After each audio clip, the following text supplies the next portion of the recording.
C'est trop chaud pour une intro.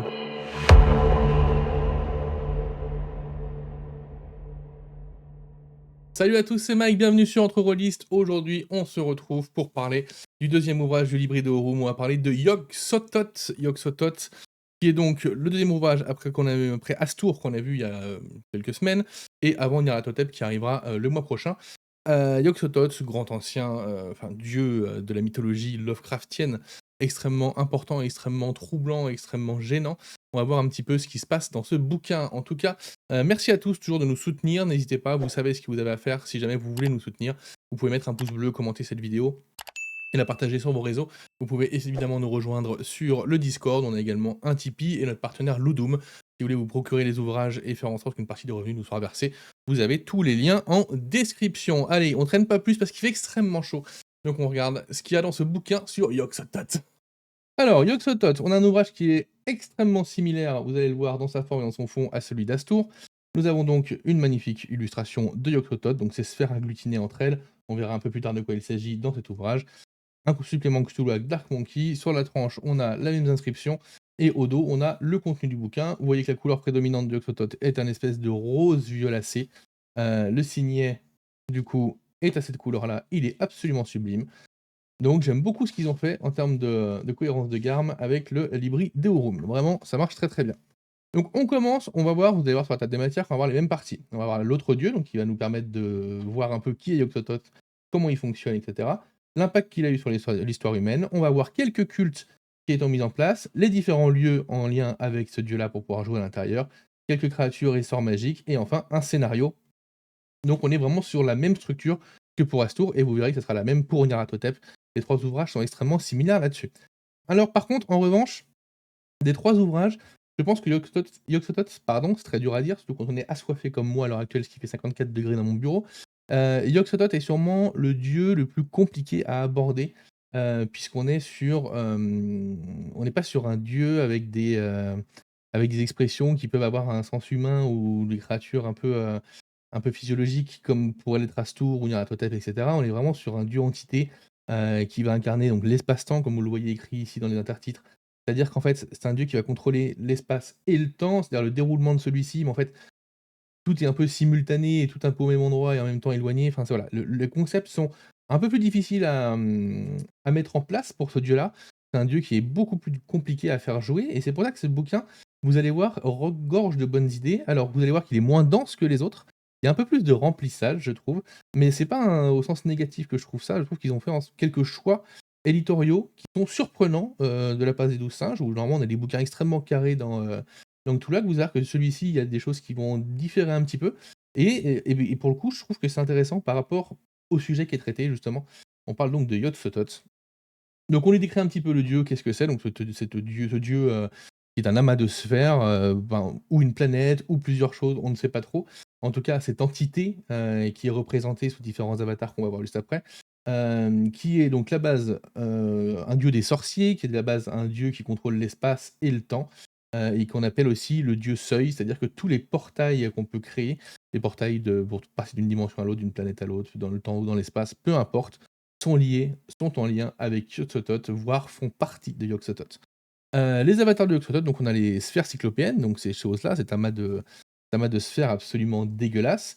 Le seuil vivant, donc là où on nous explique justement que Yog-Sothoth est en effet une partie, est un tout du temps et de l'espace et des seuils, donc des portails pour pouvoir passer de l'un à l'autre, et le temps incarné. On a une illustration de l'homme au roux, hein, qui est une illustration de Yog-Sothoth, le roux représentant justement ce défilement du temps et ce lien avec l'espace. Et enfin, il a un autre avatar qui est la planète monde, une planète qui est en mouvement permanent, qui se déplace où elle le souhaite, qui ne respecte aucune règle physique qu'on peut apercevoir quand on observe les étoiles, qui rendent fou pas mal d'astrophysiciens et d'astrologues.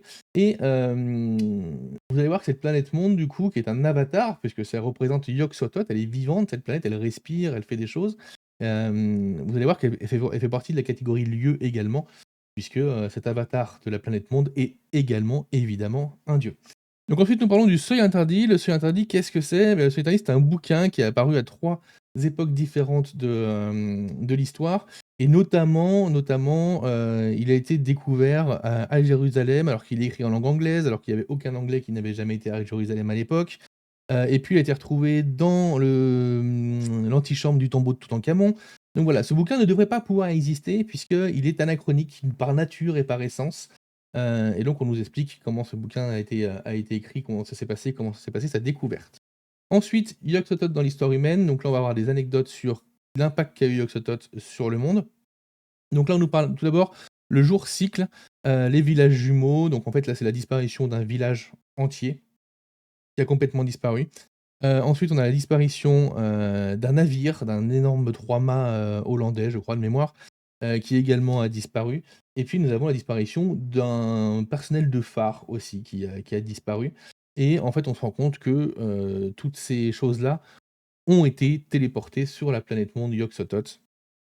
Donc ça c'est la premier impact qu'il a eu sur l'histoire. Ensuite, on nous parle de l'aspect, un peu divination de Yog-Sothoth puisqu'il contrôle, l'espace et le temps, donc il y a évidemment une notion de temps. On a vu la notion de l'espace avec les disparitions du village et cetera. Là, on est sur la notion de temps, notamment les brumes de la destinée. Qu'est-ce que c'est les brumes de la destinée? Bah, tout simplement, dans la Grèce antique, hein, on le savait que, les occultes se faisaient en avalant de la fumée, hein, dans les narines de la Pythie.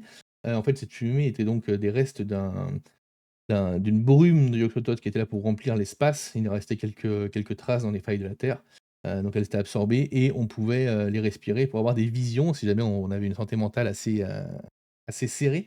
On peut avoir des visions de ce que pouvait être le futur.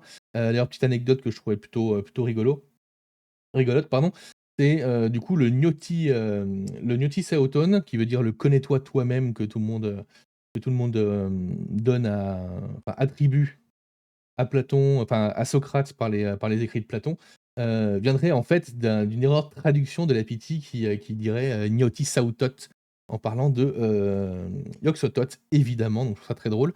Ensuite, nous avons peindre l'arcane, donc là pareil, toujours dans le cadre de la divination évidemment, de concerts pour faire de la divination, bah, du tarot de Marseille et donc le tarot, notamment l'artefact, enfin la rune majeure de la roue, qui avait un pouvoir qui permettait de pouvoir voir l'avenir notamment.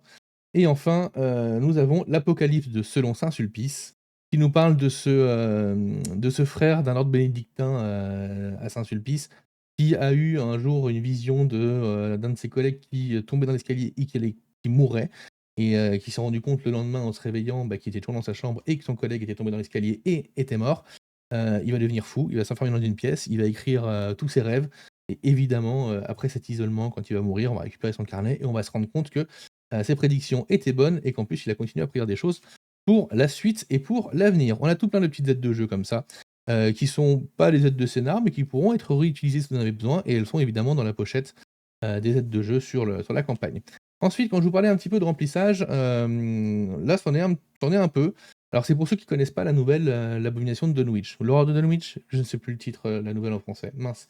Bon, en tout cas, la nouvelle sur Dunwich avec l'accouchement et l'éducation, on va dire, de ce rejeton de Yog-Sothoth, de ces rejetons, parce qu'il y en a 2 dans la nouvelle, hein. Donc là, on a un peu un résumé de la nouvelle. Alors par contre, pour le coup, je trouve que la mise en page est fabuleuse. Je trouve ça extrêmement bien ce qu'ils ont fait. Mais quand je dis voilà, il y avait un peu de la place à contenir parce que, les bouquins font à peu près tous la même taille. C'est vrai que Yog-Sothoth, il y a peut-être moins de choses à dire et plus de concepts à faire passer. En tout cas, ça prend moins de mots et il y a plus de place pour de la mise en page et de l'illustration et je trouve qu'ils s'en sont très, très bien emparés. Vous allez voir par la suite encore, quand on va parler notamment de la planète monde, vous allez voir qu'il y a les petits relents de la Maison des Feuilles qui sont plutôt chouettes de la part bah, c'est sûrement Maxime Place qui a dû faire la maquette, je pense. Il a fait du très, très bon boulot, je trouve, sur ce bouquin. Ensuite, on approche les cultes, hein. Évidemment, donc comme à chaque fois, on nous donne, des exemples de pourquoi est-ce qu'un culte pourrait être voué à Yog-Sothoth, hein. Donc l'immortalité, le voyage, la supériorité, la sorcellerie, les époques, et le dernier, je sais plus ce que c'est, la transcendance, voilà. Ensuite, premier culte qui va être, mis en place, que je trouve assez fou, celui-là, il est vraiment très, très bien, je trouve. C'est Ad Astra. Ad Astra, qu'est-ce que c'est? Et ben, c'est une université évidemment, hein, l'université d'Arkham qui observe les étoiles, qui a un, département d'astrologie et puis il voit cette planète. Il voit cette planète qui n'a rien à faire là, donc là, évidemment, il s'agit de la planète monde, hein, l'avatar de Yog-Sothoth et puis on commence à le regarder, puis on commence à être attiré et omnibulé par cette planète et au final, ils vont être tellement omnibulés par cette planète qu'il y a une sorte de portail qui va apparaître dans la grosse lentille de la planète, qui va les téléporter dessus. Ils vont vouloir y monter une académie du Nouveau Monde sur place. Ils vont continuer les explorations, ils vont créer un culte carrément. C'est-à-dire qu'ils vont faire en sorte que, cette branche de l'université soit entièrement refermée sur elle-même, continue à fonctionner normalement sans poser de questions à personne et en fait, ils vont monter un culte directement dans l'université d'Arkham. Vraiment, c'est vraiment très, très chouette. Ils vont évidemment tous devenir complètement fous, hein, la question ne se pose pas. Ensuite, nous avons Cultissimo qui est un autre culte dévoué à Yog-Sothoth évidemment, donc là on est plus du tout, Arkham, on est dans l'Italie et donc on a Rinascento qui est un sorcier qui veut continuer à explorer, le mythe et ses dérives et ses pouvoirs et le problème c'est qu'il est limité par le temps, il est limité par son corps, il est limité par la les son espérance de vie. Donc il s'allie au Profond et à Cthulhu pour, essayer de pallier à ça, mais il est absolument dégoûté, hein, lui qui est un homme de luxe et de goût, il est absolument dégoûté par l'aspect des Profonds et par ce qu'il est obligé de faire, hein, notamment, sexuellement pour, avoir le soutien des Profonds. Il est obligé évidemment d'être un homme reproducteur. Et du coup, il va se vouer un culte à Yog-Sothoth qu'il va entreapercevoir. Il va demander à Yog-Sothoth d'exterminer, les Profonds qui sont, près de chez lui. Yog-Sothoth il rigole pas, il va faire évidemment exploser le volcan d'à côté, faire une coulée de lave, tout va être recouvert par la lave et lui va se retrouver bloqué dans sa villa, villa luxueuse de l'Italie de la Renaissance. Hem, il va être bloqué donc sous ces amas de, sous ces amas de cendres et de terre et cetera, hein, on est à Pompéi et il va créer un portail pour pouvoir en sortir, hein, en voyant le culte à Yog-Sothoth, il va finir par réussir à créer un portail pour sortir. Ça va poser il va monter son culte dans sa villa enterrée, où il va commencer à faire des rituels et il va commencer à vraiment réussir à devenir immortel. Mais pour ça, il va petit à petit avoir des membres qui vont sortir de son corps. À chaque fois, il sacrifie une personne et il y a un transfert de chair qui se fait. Il y aura des membres qui vont commencer à sortir de son corps, des bras qui vont commencer à fusionner et en fait, il va se transformer en homme aux roues, tout simplement et sa fille aussi dans la partie et cetera et pas mal de personnages qui sont là. C'est un culte vraiment, vraiment très intéressant et enfin, le troisième culte qu'on va aborder, les fils de Dieu. Les fils de Dieu, c'est tout simplement, une personne qui s'est dit que, il reprend l'abomination de Dunwich, c'est bien ça, on est bien là-dessus. Il va donc capturer Lavinia, la mère des rejetons de Xothoth de l'abomination de Dunwich qui disparaît au milieu de la nouvelle et il va lui faire, refaire la même chose et recréer d'autres abominations de Dunwich, enfin d'autres enfants de Yog-Sothoth pour faire en sorte qu'il y en ait un qui puisse, devenir un avatar complet de Yog-Sothoth. Ensuite, nous avons les lieux, évidemment. Nous avons la Sfera Insana. Qu'est-ce que c'est? C'est dans le delta du Diki, je crois que c'est le Diki, ouais, du Diki, au sud-est du Costa Rica, où nous avons, donc tout d'abord des pierres qui sont tombées du ciel, des pierres totalement cylindriques et que les autochtones ont dû, répartir un peu partout pour éviter qu'il se passe des choses absolument horribles et quand je dis horrible, on parle d'amas de chair en forme de boule, hein, on parle de trucs absolument dégueulasses. Ils les ont répartis un peu partout et depuis, bah, il y a des gens qui y vont parce qu'on dit qu'il y a de l'or et cetera et puis ils finissent par crever parce qu'ils ouvrent ces boules qui contiennent des rejetons de Xothoth et cetera donc voilà, une petite île avec de quoi jouer pour faire un truc un peu aventure, un peu expédition dans la jungle, tout ça. Plutôt sympa. Le Mont à la croisée des mondes, là on est sur un aspect très différent, on est sur du blasphème total sur, la religion chrétienne, puisque là on parle du fait qu'on remette en question le Premier Testament et notamment le passage du mont Sinaï où le mont Sinaï, ce n'est pas Dieu qui est venu en aide et cetera et cetera. Non, en fait, c'est, tout simplement c'est donc des exilés mycéniens qui venaient de Thèbes, qui vont partir au mont Sinaï. Ils vont rencontrer les autochtones du mont Sinaï qui vont les envoyer bouler. Ils vont commencer à les buter un par un parce qu'ils sont pas contents qu'on vienne chez eux et du coup, et bah, la famille, ils vont se dire: «Eh bah, tiens, c'est comme ça, bon, bah, il y a appris un rituel là, j'avais vu un truc qui passait». Il va invoquer Oxototh qui va exterminer tout le monde et à part quelques-uns et donc le mont Sinaï devient en fait, un endroit, réservé à Yog-Sothoth et il y a notamment, du coup les tables de Yog-Sothoth qui sont en fait dans le mont Sinaï, il y a une tablette de pierre qui est gravée en différentes langues, hein. On parle de il est gravé en grec ancien, en latin, en anglais, en italien, dans des langues futuristes qu'on ne connaît pas, et en fait qui détaille, qui n'a aucune existence temporelle en vrai puisque, quand on la regarde, il peut y avoir des choses qui ne se sont pas encore passées, qui sont écrites, des choses qui n'y sont pas encore écrites, qui sont déjà écrites, qui peuvent se tracer devant nous, devant nos yeux pendant qu'on la regarde. Évidemment, le jet de santé mentale va être extrêmement compliqué à faire, et donc on va tout simplement se rendre compte qu'au mont Sinaï, il va y avoir après des expéditions archéologiques sur place, hein, parce que, il va y avoir en fait au début une famille qui va y retourner avec des enfants qui vont jouer à cache-cache. Les enfants, il y en a une qui va tomber dans une crevasse, qui va être prise dans un squelette, dans la cage thoracique d'un squelette, ça va être bloqué dedans. Elle va être terrifiée, ils vont la faire sortir, ils vont se rendre compte qu'il y a des ossements. Ils vont découvrir, les ossements avec une fouille archéologique notamment menée par Tariq Hatem. On va se rendre compte en fait que, eh bien, tout est en forme de cercle et donc les cadavres sont enterrés en forme de cercle et à l'intérieur de ces cercles, des squelettes ont été éparpillés également en forme de cercles concentriques comme ça qui vont ne pas arrêter. Il y en a partout, ils se frôlent et cetera. Et après, il y a une tablette en pierre, évidemment. Quelques années plus tard, hop, encore une magnifique mise en page avec ce décor en bas, là, je trouve ça très, très beau ce qu'ils ont fait sur ce bouquin. Donc Sophia et Thelma, qui sont les 2 jumelles qui jouaient à cache-cache, sont tombées et vont revenir plus tard parce qu'elles se rendent compte elles ont besoin de ça, elles sont devenues à moitié folles, donc elles ont besoin d'aller voir ce qui s'est passé. Elles y retournent, elles se rendent compte qu'elles ne sont pas mieux ailleurs sur terre que dans la cage thoracique de ce squelette. Et donc elles vont rester sur place pour veiller sur le site de fouille, en lien avec Tariq Hatem qui lui aussi, commence à fouiller de partout parce qu'en fait, il y a des artefacts qui ressortent de partout tout le temps et lui, il a l'impression de passer à côté de plein de choses. Mais en fait, c'est juste que les artefacts arrivent et apparaissent au fur et à mesure et lui, il pense qu'ils sont là et il fait des fouilles archéologiques, donc il pense que l'histoire, que le temps est une ligne qui avance perpétuellement alors qu'en fait, pas du tout et donc du coup, ça le rend aussi à moitié fou et il voue un culte à Yog-Sothoth. Donc voilà pour les lieux et évidemment, il reste le lieu de l'Avatar Planet. Donc là, quand je vous parlais que ça ressemblait un peu à la Maison des Feuilles, on est sur, l'Avatar Planet de Xothoth. Donc qu'est-ce que c'est? Une espèce de planète où le temps s'écoule différemment suivant l'endroit où on s'y trouve, mais en même temps, la planète ne ressemble jamais à rien et donc du coup, il nous a fait une petite mise en page assez chouette, je trouve, avec des moments qui sont extrêmement durs à lire. J'ai réussi à lire ce passage, mais j'ai toujours pas compris si c'est écrit en miroir ou si c'est écrit à l'envers ou si c'est écrit les lettres sont à l'endroit, mais l'écriture est en miroir, mais pas que. Enfin, c'est vraiment, il y a ça, j'ai pas réussi à le lire, par exemple. Assez fou qu'on ait ça dans un bouquin de jeu de rôle, je trouve ça très, très chouette.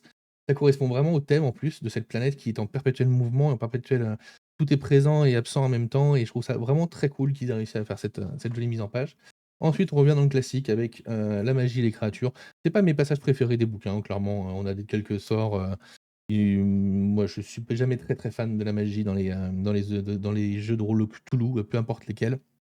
Donc je m'en sers très, très peu, mais ça plaira à ceux qui veulent les utiliser et ensuite quelques créatures comme notamment, évidemment, les rejetons de Xothoth ou l'abomination d'Xothoth. Une illustration double page, alors ça, c'est très, très, très rare chez les 12 singes quand même. Illustration double page couleur, magnifique, vraiment très, très beau, très, très beau, très, très belle. Je dis beau parce qu'évidemment j'ai ce magnifique, cette magnifique créature yoxotothienne dans les yeux et ensuite 2 petits artefacts, donc le flûte de Yoxototh qui va renforcer les pouvoirs magiques de ce qu'on met en place dans les des sorts et enfin les catalyseurs qui permettent de gérer un petit peu les portails notamment. Et donc vous voyez qu'on a beaucoup d'illustrations parce qu'on se rend compte qu'il y a moins de choses à dire sur Yoxototh qu'il pourrait y en avoir sur Astur ou sur Nyarlathotep et du coup ça fait un livre qui est extrêmement agréable à lire, qui se lit vraiment très, très vite et il y a quand même vraiment, quand je dis qu'il y a moins de choses à dire, ça veut pas dire qu'il y a pas de la matière à jouer, hein. Il y a vraiment beaucoup de trucs pour jouer, quoi. Évidemment un point sur les portails, sur créer un portail, l'apparence que ça a et comment se passe la traversée. On peut avec des jets de dés qui nous permettraient de rajouter de l'aléatoire si on le veut. Le seuil des dieux, hop et après on passe au scénario qui s'appelle les Détraqués. Le scénario, c'est un scénario bac à sable qui est un peu plus ambitieux que celui des autres, on va être très clair. Il est déjà, vous le voyez, beaucoup plus épais que celui d'Astour, par exemple et il est plus ambitieux. On est sur un déjà, une fois n'est pas coutume, on est sur un scénario, pour investigateurs qui sont déjà en place. C'est-à-dire qu'ils ont déjà fait une investigation, ils ont déjà résolu un scénario ensemble, au moins un scénario, si possible lié à des portails ou mythes ou à Yog-Sothoth. Puisqu'en fait, ce qui va se passer, c'est que, on est à Arkham, on a parlé tout à l'heure du culte Ad Astra et bien là, le culte Ad Astra donc continue à faire leur truc dans l'université miskatonique et on a un autre petit culte un peu minable, et qui eux aussi aimeraient bien pouvoir faire leur petite tambouille avec Yog-Sothoth. Ils se rendent compte que tout est déréglé, les portails, il y a plus rien qui marche, il y a plus rien qui va. Ils n'arrivent pas à comprendre pourquoi et du coup, ils vont se faire passer pour des victimes. Ils vont aller voir les investigateurs en leur disant: «Oh là là, il y a des problèmes de portail, machin, des créatures et tout. Venez nous aider» et on est sur un bac à sable avec, des lieux clés, un magnifique plan d'Arkham. Alors, moi, j'aime beaucoup voir des plans d'Arkham parce que c'est tous un peu les mêmes, et ils sont tous un peu différents et j'aime beaucoup à chaque fois repérer un peu, ce qui change dans la version, des 12 singes, dans la version de Cthulhu, dans la version d'Horreur Arkham, dans la version voilà. J'aime beaucoup et voilà, j'aime les plans d'Arkham, donc moi si mes murs pouvaient être remplis de plans d'Arkham, je serais quelqu'un d'heureux. Donc le repère des cultistes de Munro, la planète Avatar parce qu'évidemment il s'agit de la planète Avatar, donc l'Académie du Nouveau Monde qu'Al-Astra met en place dessus et donc les investigateurs, on va leur dire ça, ils vont commencer à enquêter. Il va commencer à se passer des choses assez étranges dans la ville, il y a des portails qui vont apparaître, des trucs assez bizarres, on a une armoire qui va atterrir dans un arbre. En effet, c'est vraiment le bordel. au niveau des portails dimensionnels. Ils font n'importe quoi avec Ad Astra et les enquêteurs vont commencer aussi à se poser des questions, évidemment, sur les gens qui leur ont demandé de faire cette enquête. Parce qu'au final, c'est quand même assez étrange de, voilà, enfin, tout assez étrange et donc si jamais ils arrivent à dévoiler le poteau rose qu'en fait, c'est les cultistes qui leur ont proposé cette enquête, ils vont leur enlever quelqu'un de proche pour qu'ils soient obligés de continuer l'enquête. Quoi qu'il en soit, nos investigateurs, ils vont finir par traverser les portails gigantesques et ils vont finir par aller sur le Nouveau Monde, donc sur la planète Yog-Sothoth. Et donc, je ne l'ai pas dit tout à l'heure quand on parlait d'Ad-Astra, mais le but d'Ad-Astra, c'est évidemment, comme cette planète est un Yog-Sothoth, enfin est Yog-Sothoth, mais en même temps une espèce de créature en développement, ils voient ça comme une espèce d'embryon. Ce qu'ils veulent en fait, Ad-Astra, c'est créer un portail le plus grand possible, un portail de la taille de la planète Terre, pour qu'elle soit engloutie, amenée sur la planète monde de Yog-Sothoth, et du coup que cette nourriture permette à Yog-Sothoth de se réveiller ou de se naître ou de peu importe. Et donc là, et bah, tout simplement, on a un scénario quand même où nos joueurs vont avoir une enquête en bac à sable, qui est quand même pas banale, vont devoir aller quand même à l'autre bout de la galaxie, enfin peu importe où c'est, aux confins du temps et de l'espace peut-être, et ils vont tout simplement, bah, sauver le monde. Voilà. On n'est pas sur une enquête de quartier, hein. Ils vont aller sauver le monde sur une planète à l'autre bout de la galaxie, donc je trouve ça plutôt ambitieux, moi, pour un bouquin, et je trouve ça plutôt cool. Voilà, en tout cas, ça c'était pour Yog-Sothoth. Et normalement, on devrait pouvoir se retrouver dans quelques temps pour Nyarlathotep et bah, je vais vous dire ce que je pense du bouquin, mais ça va être très court parce que vous avez dû le comprendre, lors de ce feuilletage. Bon alors, Yog-Sothoth bien, pas bien, arnaque, escroquerie, qu'est-ce que c'est? Non, ouais, non, c'est et moi j'aime beaucoup le l'Hybrido Room, hein, j'ai déjà dit pour Astour.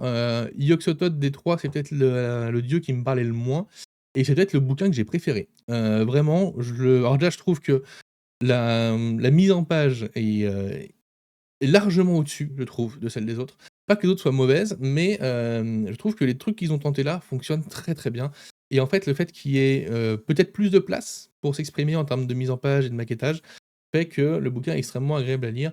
Il coule tout seul et en fait, on avance, en fait, dans cet univers et je trouve qu'ils ont bien réussi avec ces bouquins. De toute façon, je vais vous faire quasiment les 3 mêmes conclusions pour les 3 bouquins, hein. Ils ont réussi à nous faire rentrer dans l'univers. Quand on lit Astour, on a envie de jouer Astour. Quand on lit Yog-Sothoth, on a envie de jouer avec Yog-Sothoth. Et quand on va lire Nyarlathotep, vous verrez qu'on aura envie de jouer avec Nyarlathotep, même si Nyarlathotep, on le connaît un peu plus, mais on en reparlera. En tout cas, Yog-Sothoth, moi je trouve le bouquin magnifique. Je trouve le contenu extrêmement intéressant. Alors, il est moins malléable. Clairement, on voit très bien que la planète monde, les portails, le scénario, le culte d'Al-Astra. Donc c'est le premier bouquin où tout ça est lié et tout apparaît dans le scénario de fin. Donc on voit qu'en fait, en termes de matière, Yog-Sothoth ne nous permet pas de jouer autant de choses différentes qu'un Astour ou qu'un Nyarlathotep. C'est clair et net.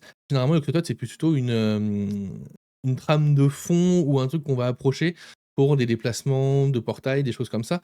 Mais c'est rarement l'entité principale maléfique de l'ouvrage. Yog-Sothoth apparaît dans pas mal de petits scénarios, mais jamais uniquement en tant qu'antagoniste principal.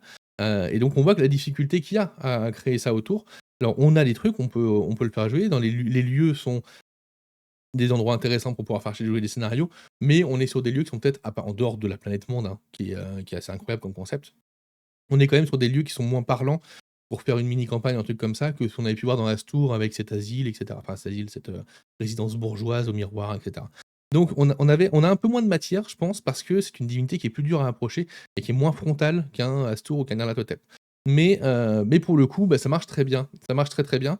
Le scénar, je le trouve vraiment, vraiment chouette. Il est sur un espèce de second degré, hein, parce qu'on est sur un scénario, alors on est sur du Cthulhuac, hein, c'est quand même un jeu qui se prend quand même au sérieux, et on a quand même, bah, des armoires dans les arbres, on a quand même on va avoir des portails qui vont s'ouvrir devant les instigateurs avec un mec derrière de l'autre côté comme ça qui est à l'autre bout de la galaxie. Ah, et le portail qui se referme, voilà, on est sur un truc un peu, il y a un côté un peu gag cartoon qui en ressort et qui est assez rigolo, mais en même temps les enjeux ils sont dramatiques, ils sont drastiques et on va voir des gens crever de manière absolument abominable, et quand je vous dis absolument abominable, c'est vraiment des trucs, vous avez pas envie de les voir, quoi. Des gens qui vont se faire découper, qui vont fondre dans le sol, des trucs comme ça. Des bâtiments qui vont disparaître avec, bah, ce qu'il y a à l'intérieur qui va disparaître de la même manière. Et puis, il va y avoir un côté extrêmement visuel quand on va aller sur cette planète qui bouge en permanence, qui respire, qui bat comme un cœur et sur lequel on va retrouver, bah, tout ce qui a disparu. Donc un bout de phare, un bateau à 3 mâts hollandais au milieu du désert, et tout ce que vous avez fait disparaître dans vos scénarios peuvent apparaître ici à ce moment-là. Je vous rappelle qu'il y a des villages entiers qui ont disparu et d'ailleurs dans ce scénario, hein, je spoil complètement mais on est un peu obligé dans le Libri de Rome, dans ce scénario, il y a carrément un bout d'Arkham qui disparaît donc on va retrouver un bout d'Arkham sur la planète de Yog-Sothoth. Donc voilà, c'est très, très cool. J'aime beaucoup le culte qu'ils ont développé, alors les cultes, mais en particulier vraiment Ad Astra qui est très chouette, qui est vraiment très, très chouette. Donc voilà, il y a peut-être un peu moins de matière à jouer que les autres, mais le bouquin est magnifique et il, se lit de manière super agréable. Donc voilà, j'ai beaucoup, beaucoup aimé Yog-Sothoth et des 3, c'est peut-être celui que j'attendais le moins et en fait, c'est peut-être celui qui m'a le plus plu à la lecture. Après, c'est peut-être celui avec lequel je jouerai le moins en revanche, parce que c'est plus compliqué, je trouve. Voilà, en tout cas, je vous fais des gros bisous. Cette vidéo était très courte parce qu'il fait une chaleur à crever, vous vous rendez pas compte. Il fait 44 degrés dans mon bureau. Je vous fais des gros bisous et si je ne décède pas, je vous dis à bientôt.